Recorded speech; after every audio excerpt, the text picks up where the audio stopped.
My buddy brought his 2016 VW Tiguan here. Apparently it's got an issue with the timing chain. He was able to hook up his OBD11 and see the physical stretch in the chain through the computer. And if we can get that hooked up real quick, I'll show you.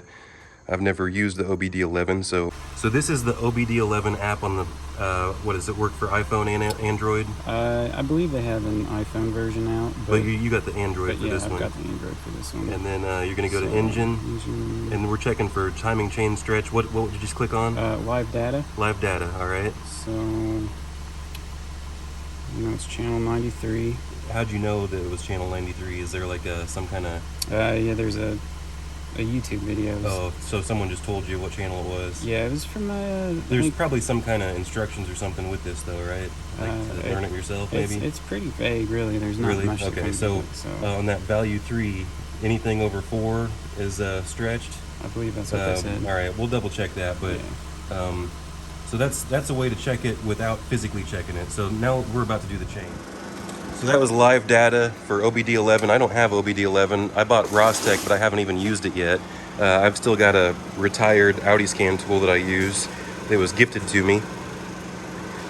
And on this particular situation, we got a transverse engine, and it's a little bit more difficult for me because I'm used to doing all of them in the longitudinal platform where the engine sits like this. But I believe it is possible to do it with the engine mount still in. I can't remember off the top of my head. I think I've done it before like that, but it's a lot easier just to jack the engine up, take these mounts out, and do it with the extra space. So first thing I'm going to do is jack this vehicle up, take the wheel off, and probably have to take the belly pan off, which is one of the worst parts of the job.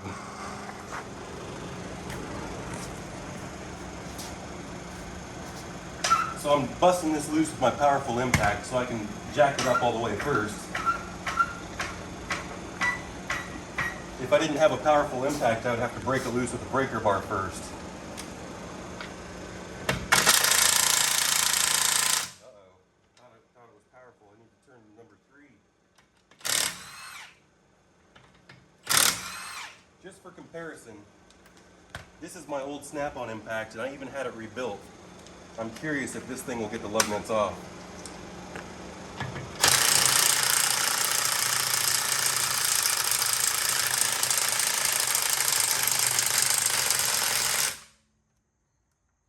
The battery's on 2, but that should be plenty. This thing is junk compared to the new stuff. This doesn't have any settings for power, so cheaper and better. I roll with Milwaukee now.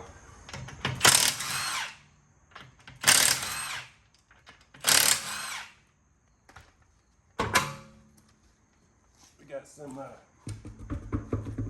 entry-level drilled and slotted rotors here. So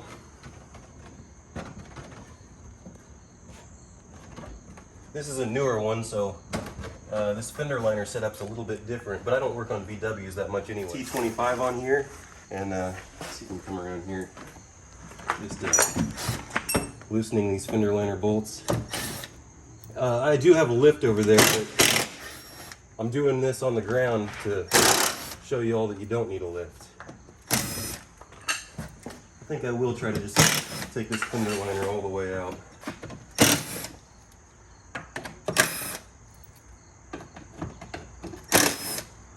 Is that all of them? There's some bolts down here. Looks like it's missing some in the fender liner. Down at the bottom where it meets the splash or the belly pan.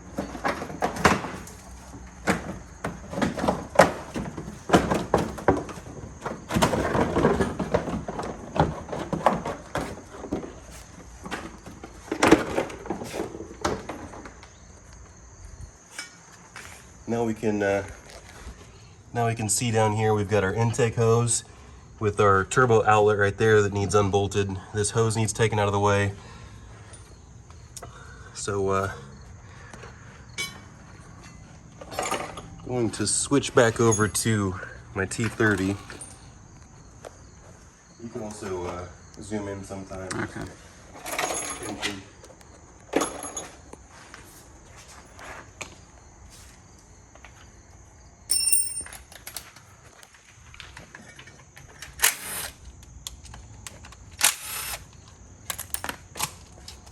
And then there's these.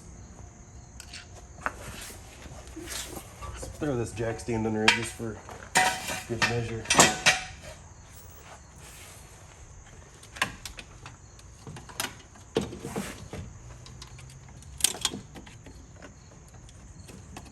This is tucked in there a little bit too much to show you, but as soon as I get it popped out, I'll show you here. So this is just like a big radiator hose. There's this spring clip in here, and there's a similar thing back on this other side, or you could just take it loose with the 7mm up here. But it's safe to get under here because I got the jack and the jack stand. Definitely don't get underneath your car without the jack stand.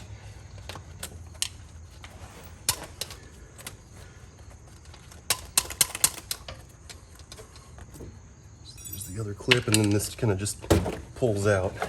And we'll pull this side out. Now we don't want to lose these clips, so we could slide them back in right there, but I'm just going to keep them right here. Now I'm going to set up this vehicle on the jack stand because I'm ultimately going to need to use this jack underneath the engine.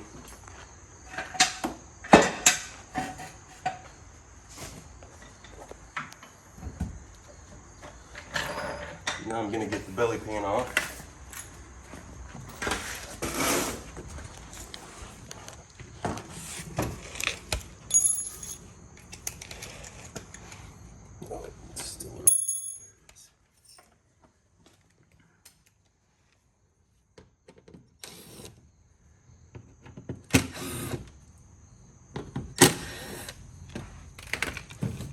So it's missing all the screws on both sides. There's looks like T40s in the back.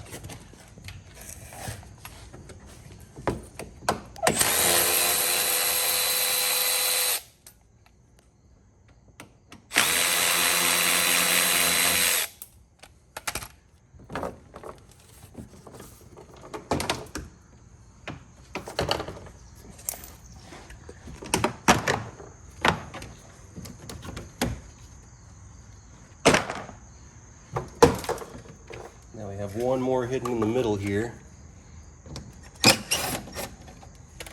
And then this should slide right back. There's just a couple clips in there that have to pull back. All right, now we're gonna take the jack and we're gonna put it underneath this engine and support it, because I gotta take the engine mount out, but I'm not just gonna support it directly on the oil pan because I don't wanna bend anything. Get like a piece of 2x4 or something to support it. It's not much, but it'll do the trick right here. I'm just trying to distribute some of the weight. So this is gonna go directly under the oil pan like this. And I'm just barely pressing it up there for now. Now I can come back around top here and we can start working on this side. So this whole engine mount and then this brace on the actual engine is gonna come out. So let's get some tools together here.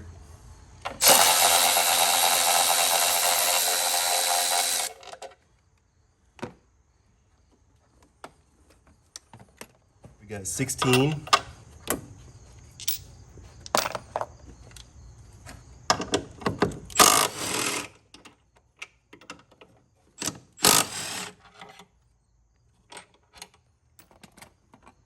One with a little stud went in the back, but nothing went to it. But I'm gonna put these in order right here.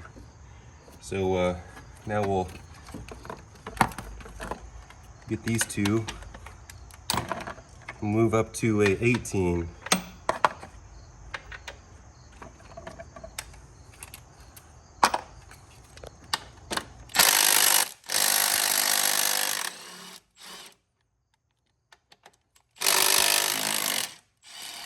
See how the engine dropped a little bit? It would drop a whole lot more if I wasn't supporting it.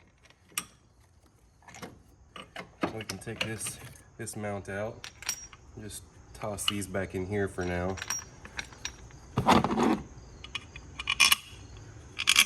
And then put this to the side.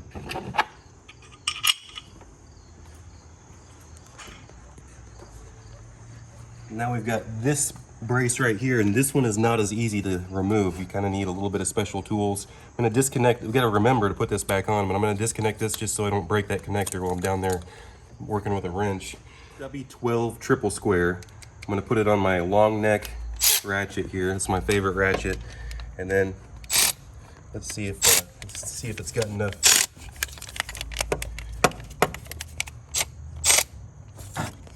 First I got to get it seated in there.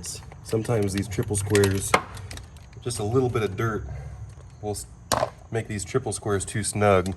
So sometimes you have to make sure they fit before you put some torque on them. This one I'm having to wiggle and push into place. Now I'm going to break it loose with the ratchet, and then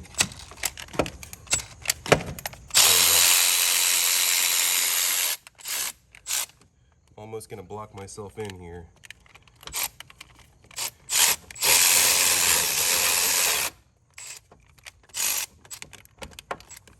So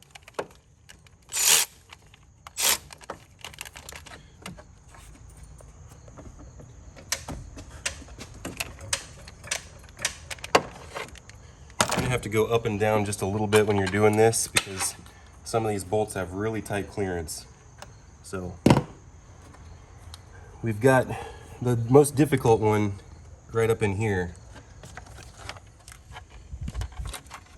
So this one,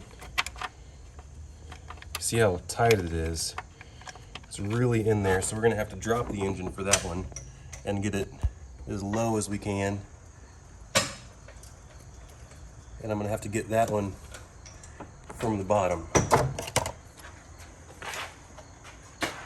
We might still have to record from the top, but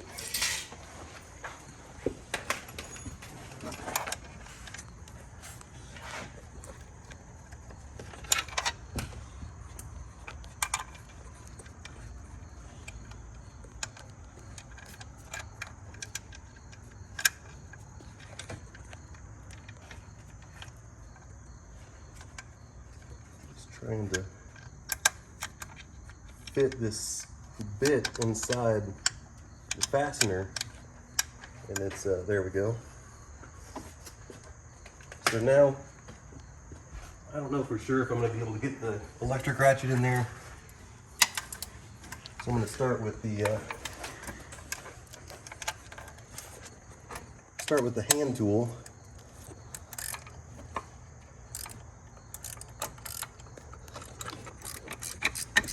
Now that I got this on here, I'm going to go ahead and bust this other one loose on the other side. There's only 3 of these. So get this one busted loose, and now hopefully the rest of them will come out fast with this power tool.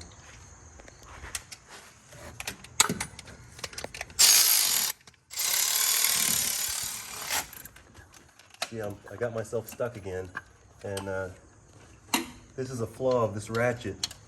If it had the reverse trigger down lower,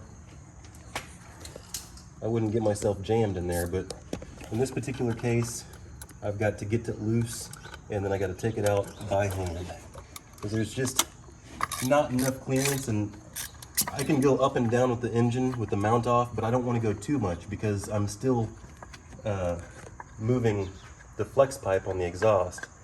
And yeah, it does have some flexibility, but you don't want to stress your flex pipe.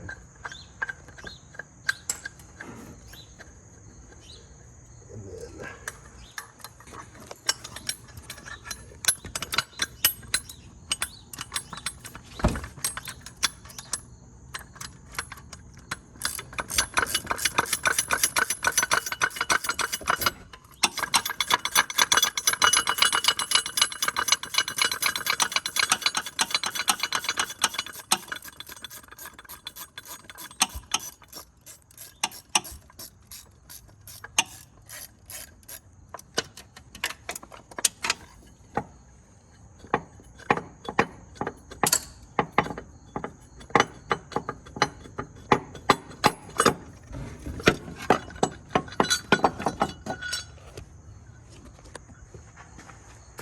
Now that one I took out, I'm gonna put it right back here. Put it to the side.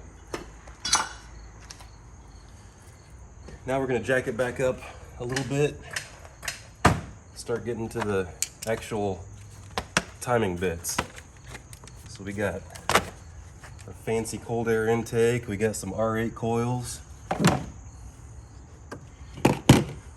Got a dipstick. Now, magnetic adjuster. Gotta get my T30 out.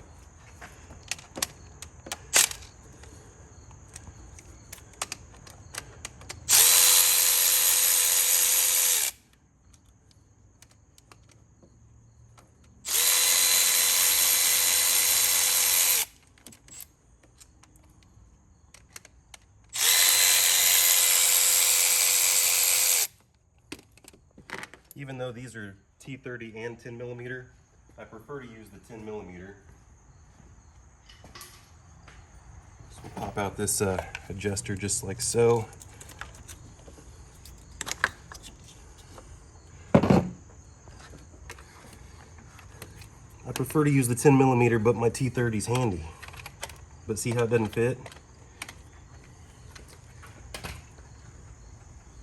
Don't be lazy. Use the correct tool so you don't strip stuff out. Ask me how I know.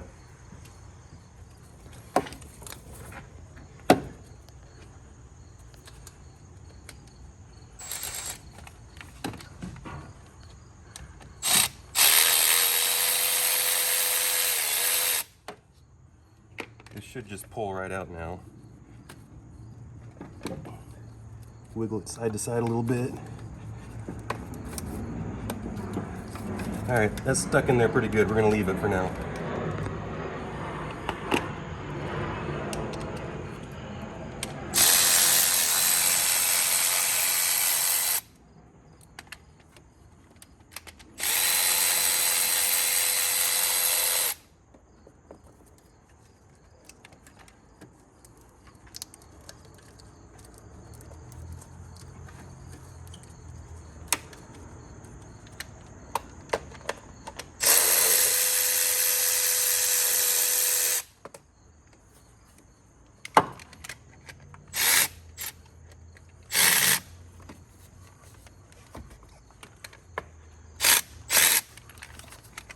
This one's at a little bit of an angle.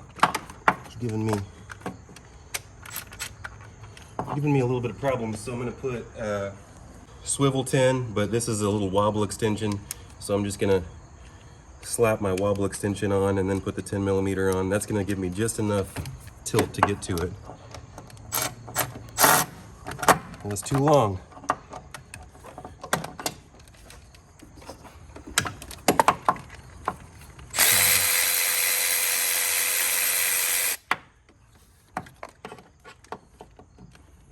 And see how tight a clearance it is. Go back to the regular 10 millimeter.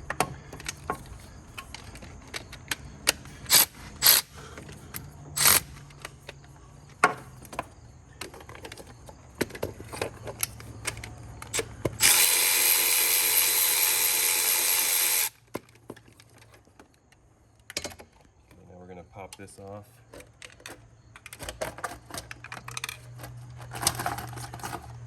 This has the updated style chain on it.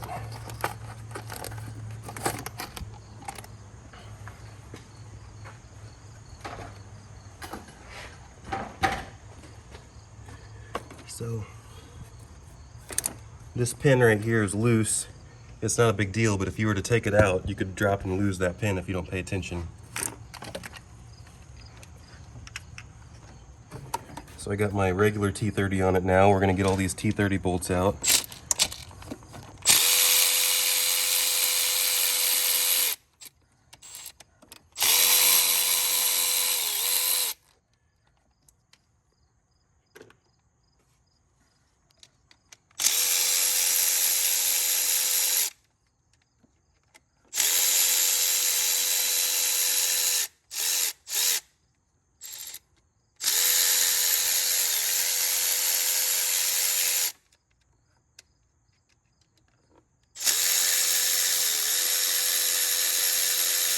do you guys think? Tell me in the comments right now. This one has 62,000 miles on it, and it's got the updated chain.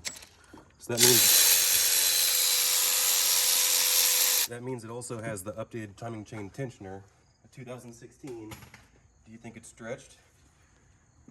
That must mean this guy's racing this thing pretty good.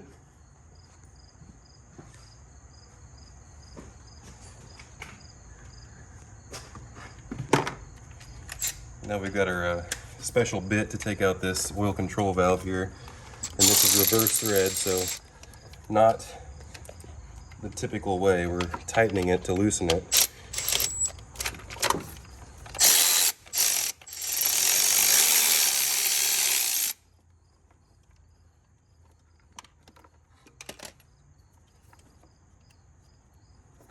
It's still really hot.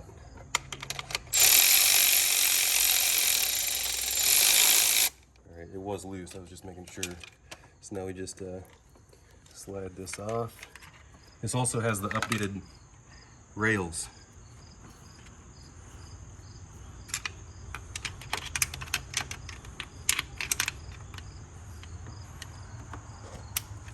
One of these screws is probably still barely in, because this should slide right off.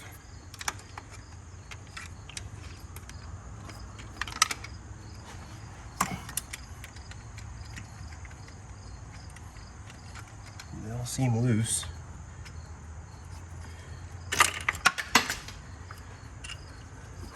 It's hot. I dropped this valve. It'll be okay, just to make sure there's no dirt on it. Clean it up before you put it back in. I'm going to spray it with some carb cleaner.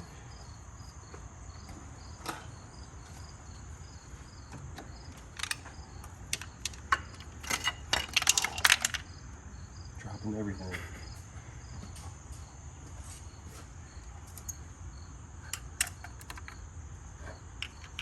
Let's get the other one we dropped earlier. See the screen stuck in there sideways? I'm about to pick it out. My hands are dirty.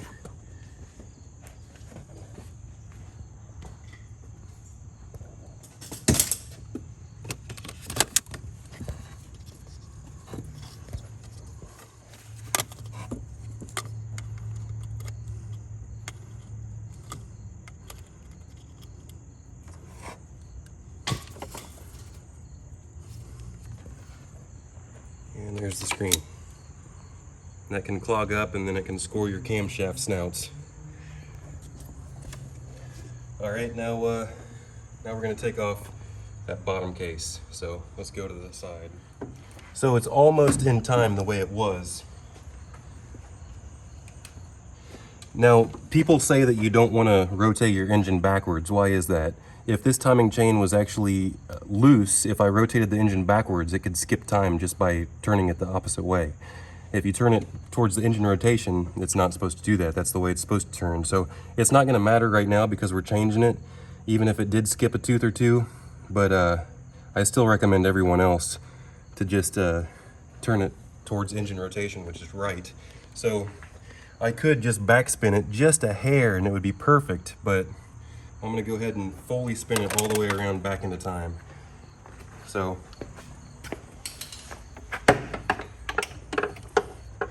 the way I do it is there's these lines and there's these half moons. The camshafts rotate 2 times for every 1 time of the crankshaft. So I have to go 2 turns all the way around. I can tell it has a little bit of slop in it as I'm turning it. I can see a little bit of slack on this side right here.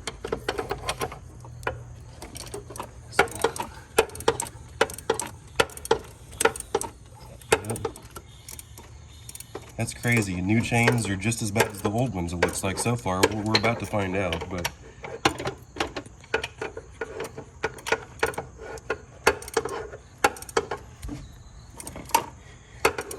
okay, look at it straight from the top, straight down. We see these half moons in the camshafts, and see if you can go straight down to that bolt. No, like right there. Right there, kind of. See this half moon and this bolt right here? you can basically do it by eye and just line up, because the idea is that you're supposed to be able to put a tool down there and get that bolt loose. The same thing with this one over here. Come up over here.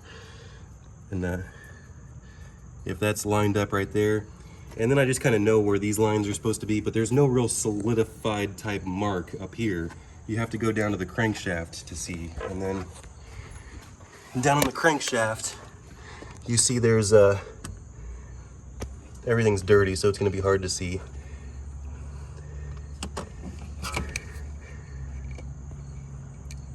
There's a tiny white paint mark on the top. You're not even going to be able to see it. And then over here, there's a little tiny notch in the side of the pulley. See that notch on the back side? And then the case is dusty, but if you clean the case off, you'll see that there's a super tiny little stamped triangle there. It's so ridiculous. But that little tiny notch is lined up with that triangle. And that's when you know you have it in time. So now I'm going to take my impact and zip this crankshaft pulley off. You're good. So just for a better look, this is the type of tensioner that you're going to have on this newer vehicle. The older style tensioners, I don't have time to show you right now, but this is what you're going to have to do to be able to get to this bolt here. See, you could take off this pulley, but on this specific VW, you might have to pull this tensioner back and then pin it. Now they do have these legitimate pins where you can put it in there like that, or you can just use a drill bit or a rivet or something like that just to hold it back. But let's see if it's actually in the way.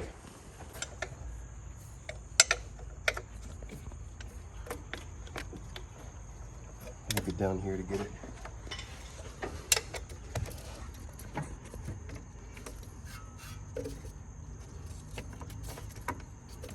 Now go ahead and come over here.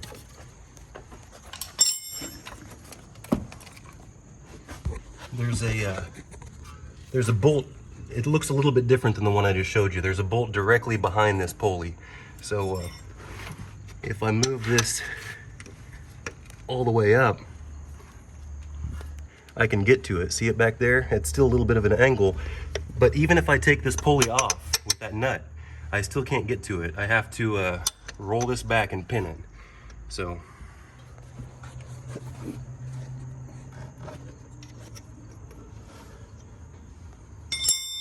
were you able to see that very good? Let me show you from this angle. On this particular one, it's a little bit different. I took a bit and I just put it through there. This was a small Phillips bit, quarter drive shank, and now I can get to that T30 down there. So first I'm going to zip this crankshaft pulley off, and let's get started.